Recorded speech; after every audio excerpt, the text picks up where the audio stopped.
Hello everyone, I'm Stevanus Dewangga, the 6th semester student of Chinese Literature major from STBA-PIA, Medan, Indonesia. It's an honor for me to deliver a brief explanation about the research that I've done, entitled The Ability to Master Chinese Language Improves Self-Quality and Competitiveness in Indonesia.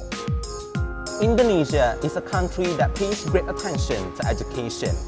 This statement can be proven as one of the visions of Indonesia, which is to develop the nation's intellectual life, is clearly stated in the 4th paragraph of the 1945 Constitution of the Republic of Indonesia.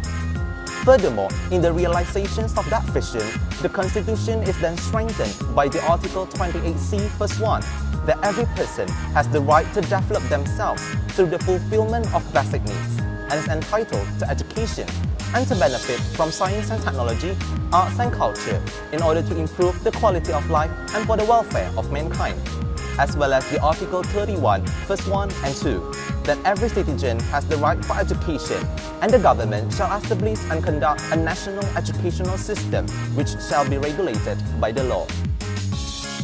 This great dream has deep-rooted in every Indonesian citizen's heart.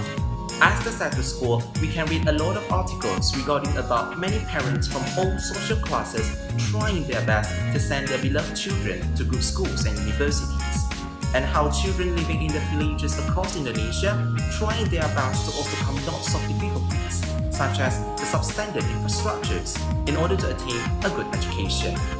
All those efforts are done with the hope to have a brighter and steady life in the future. And not to forget, we as Indonesians have the obligation to propose helpful ideas and provide valuable contributions to the nation. Education is indeed important. However, we need to look forward to what kind of education that suits, follows the current situation, and is needed by every individual. As the time goes by, especially in this globalization era, the ability to master other languages apart from our own mother language is definitely important. Now comes another question to what language we need to learn. The answer is Chinese. Firstly, we cannot deny how China is getting more and more powerful and influential in recent years, and the fact that Chinese people are everywhere in the world. Therefore, learning Chinese is literally beneficial. According to Accredited Language Services, an organization founded in 1983 based in New York, which provides translation and transcription services, stated that Chinese is the most spoken language worldwide, with an amount of 955 million people.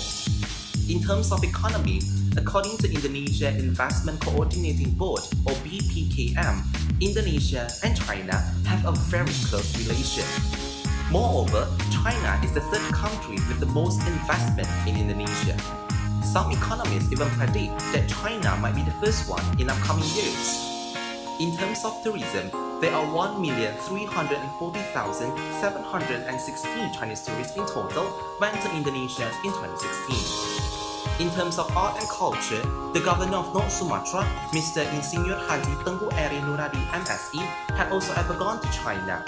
To be specific, Tien-Kuei University at Beijing, to attend some short courses about Chinese language and cultures. This clearly shows how strong the cooperation and bonds that Indonesia and China have created. However, there are just 600 Indonesian guides in 2014 and 900 in 2015 who are able to speak Chinese. Therefore, the only way is to promote Chinese study in Indonesia, not only to help Indonesia, but also to strengthen both countries in other sectors.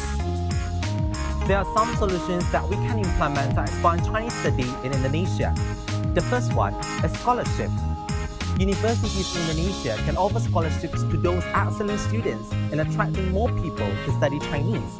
In addition, the government can also make a visit to the Confucius Institute or universities in China in building more cooperations, such as students' exchange. As the result, they need to come back to Indonesia and dedicate themselves to the education sectors of Indonesia. The second one is the creations of non-governmental organizations and research institutions in Chinese for lecturers, students, and for the Chinese learners. These groups are created with the missions to conduct seminars, charity classes, discussions, and even research in Chinese towards a better way in learning and spreading Chinese to more people. The third one is trainees. Those professors and students who have done their degree studies in China can make trainees for those people who would like to learn Chinese. Those are all the explanations about the research that I've done. Thank you and see you.